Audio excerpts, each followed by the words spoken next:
नमस्कार। एक बार फिर से आप सभी का बहुत बहुत स्वागत है परीक्षा वर्ल्ड के इस यूट्यूब चैनल में।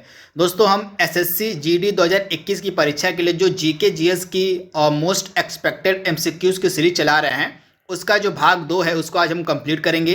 तो चलिए आज के वीडियो को शुरू करते हैं और देख लेते हैं कि आज का हमारा जो पार्ट 2 है, इसमें हमने एसएससी जीडी कांस्टेबल की परीक्षा के लिए कौन कौन से बेहतरीन प्रश्नों को सम्मिलित किया हुआ है। तो चलिए वीडियो को शुरू करते हैं।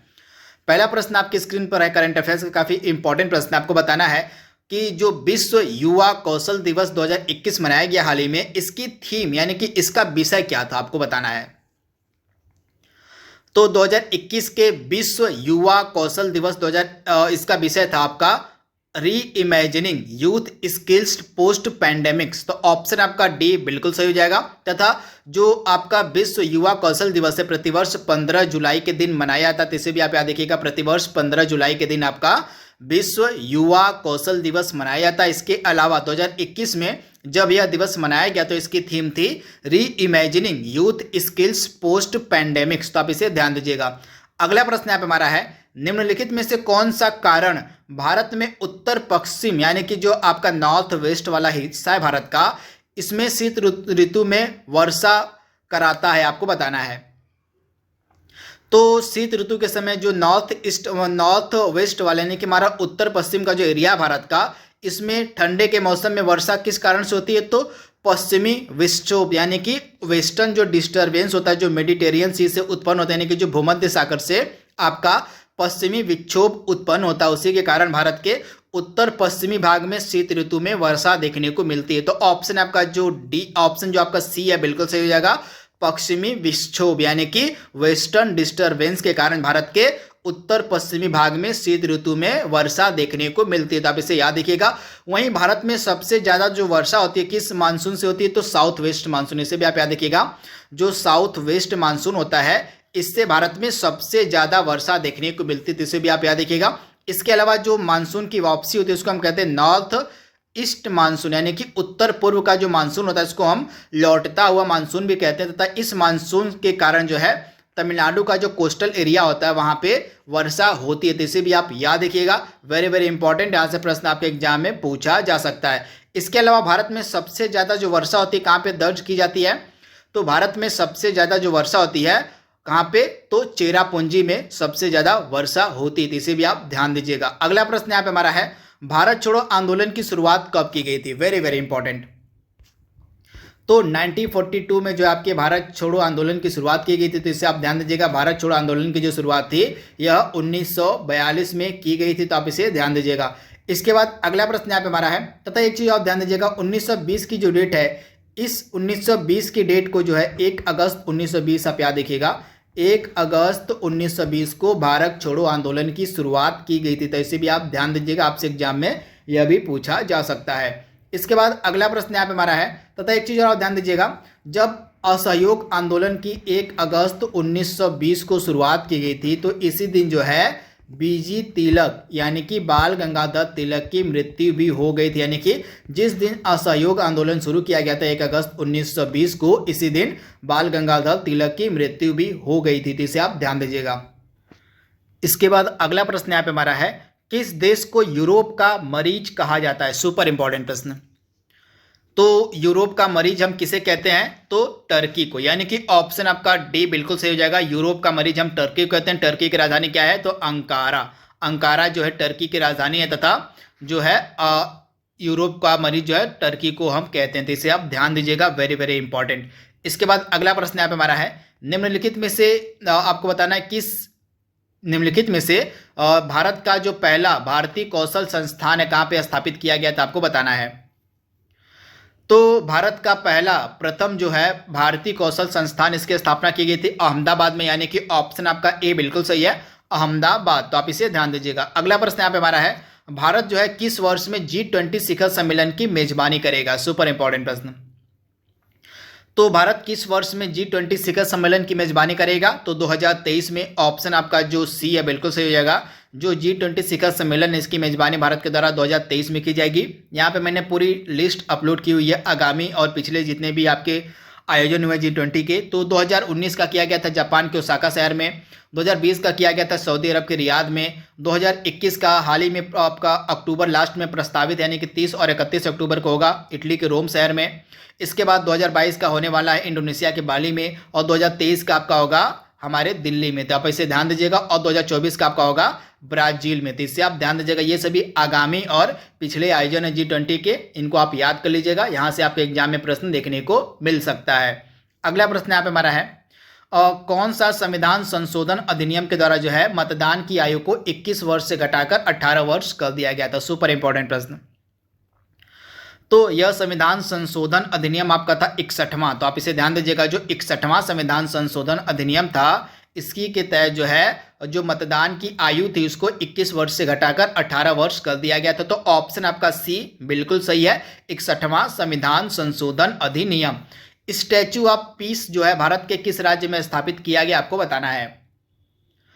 तो स्टैच्यू ऑफ पीस आपको मिलेगा राजस्थान में, यानी कि ऑप्शन आपका बी बिल्कुल सही। स्टैच्यू ऑफ जो पीस है यह राजस्थान में स्थापित किया गया। वहीं स्टैच्यू ऑफ लिबर्टी की बात अगर हो, सॉरी स्टैच्यू ऑफ अगर यूनिटी की बात हो यहाँ पे, तो स्टैच्यू ऑफ यूनिटी जो है यह कहाँ पे स्थापित किया गया था? जो सरदार पटेल की सबसे ऊंची प्रतिमा है स्टैच्यू ऑफ यूनिटी, इसको स्थापित किया गया था गुजरात में। तो इसे भी आप ध्यान दीजिएगा, स्टैच्यू ऑफ यूनिटी आपका गुजरात में है और स्टैच्यू ऑफ पीस जो आपका है वह राजस्थान में है। तो इनके बारे में आपको याद रखना है।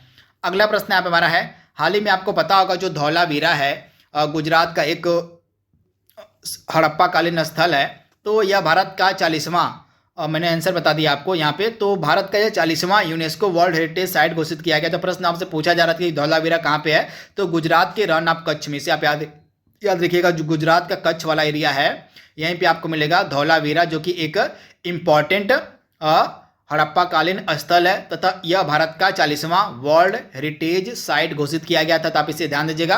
तथा धौलावीरा साइट की खोज किसके द्वारा की गई थी? जेपी जोशी यानी कि जगतपति जोशी के द्वारा इस साइट की खोज की गई थी। इसके बारे में आपको ध्यान देना है।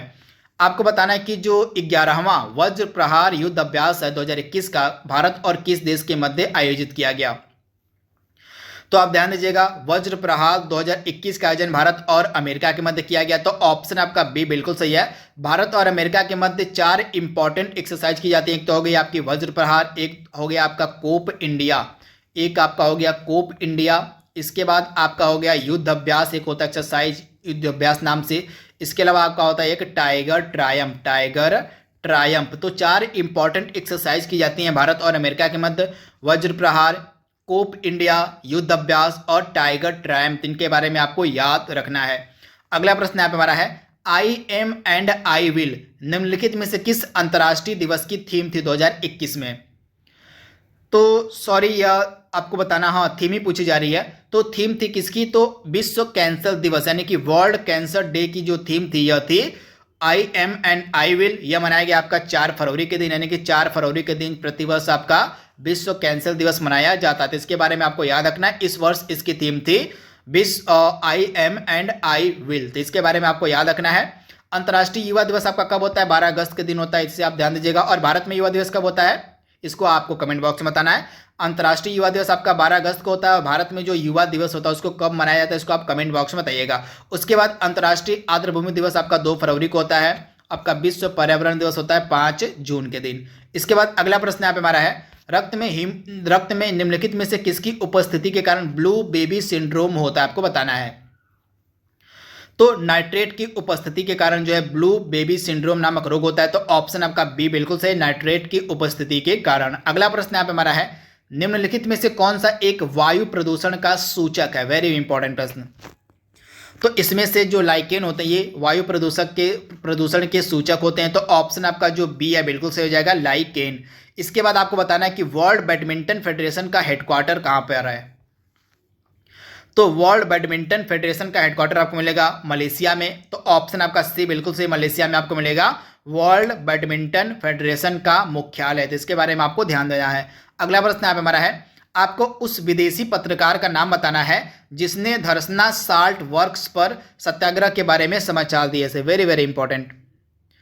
तो धरसना का जो आपका तो धरसना साल्ट वर्क्स पर सत्याग्रह के बारे में जो रिपोर्टिंग थी किसके द्वारा की गई थी, तो वेब मिलर के द्वारा, यानी कि ऑप्शन आपका सी बिल्कुल सही हो जाएगा।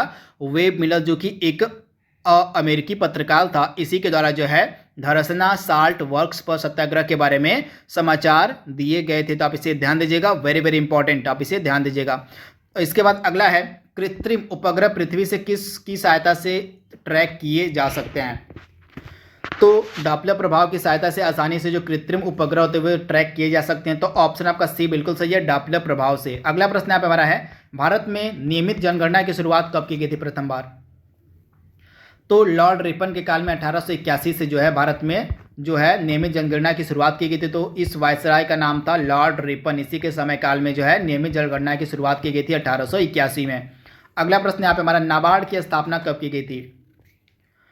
तो नाबार्ड की स्थापना आपकी 12 जुलाई सन 1982 को की गई थी। इसका हेडक्वार्टर आपको मिलेगा मुंबई शहर में। इसके वर्तमान में प्रमुख कौन है, तो चिंतला गोविंदा राजुलू। तो इनके बारे में आपको याद रखना है, नाबार्ड के जो वर्तमान में प्रमुख है वो है चिंतला गोविंदा राजुलू। इसकी स्थापना 12 जुलाई 1982 को की गई थी तथा नाबार्ड का मुख्यालय आपको मुंबई में मिलेगा। अगला प्रश्न यहाँ पे हमारा है, विश्व ओजोन दिवस प्रतिवर्ष कब मनाया जाता है। सुपर इंपॉर्टेंट प्रश्न। तो प्रतिवर्ष 16 सितंबर के दिन आपका विश्व ओजोन दिवस मनाया जाता है। तो ऑप्शन आपका बी बिल्कुल सही है। भीमबेटका रॉक शेल्टर जो है किस राज्य में स्थित है। तो ये आपका जो भीमबेटका यह पूरा पाषाणकालीन स्थल है, पूरा पाषाण काल का एक इंपॉर्टेंट साइट है आपका। अब भीमबेटका ये मिलेगा आपको मध्य प्रदेश के रायसेन डिस्ट्रिक्ट में। तो ऑप्शन आपका ए बिल्कुल सही है, मध्य प्रदेश के रायसेन में। अगला प्रश्न यहाँ पे हमारा है, इसमें से वर्तमान में गूगल के सीईओ कौन है। तो गूगल के सीईओ वर्तमान में है सुंदर पिचाई, यानी कि ऑप्शन आपका ए बिल्कुल सही है, सुंदर पिचाई। अगला प्रश्न यहाँ पे हमारा है, निम्नलिखित में से जिम्बाब्वे की राजधानी कौन सी आपको बताना है। तो जिम्बाब्वे की राजधानी है हरारे, यानी कि ऑप्शन आपका डी बिल्कुल सही, हरारे जो है यह जिम्बाब्वे की वर्तमान में राजधानी है। अगला प्रश्न यहाँ पे हमारा है, भूटान की मुद्रा आपसे पूछी जा रही है। तो वर्तमान में भूटान की मुद्रा कौन सी है। तो वर्तमान में भूटान की मुद्रा है नगुल्ट्रम, यानी कि ऑप्शन आपका ए बिल्कुल सही है, नगुल्ट्रम जो है वर्तमान में भूटान की मुद्रा है। तो इसके बारे में आपको याद रखना है। आज का लास्ट प्रश्न यहाँ पे हमारा है, निम्नलिखित में से कौन सा शहर गुलाबी शहर के नाम से जाना जाता है। तो गुलाबी शहर के नाम से हम किसको जानते हैं, तो आपका जो जयपुर सिटी है इसको हम गुलाबी शहर के नाम से जानते हैं। तो ऑप्शन आपका सी बिल्कुल सही है, जयपुर। तो दोस्तों यह हमारा जो सेकेंड बेस्ट एमसीक्यूज का एमसीक्यूज था उसको हमने यहाँ पे सॉल्व कर लिया है एसएससी जीडी के लिए। आई होप यह वीडियो आपको पसंद आएगा। तो आज के लिए बस इतना ही। Thank you, thanks for watching, thank you.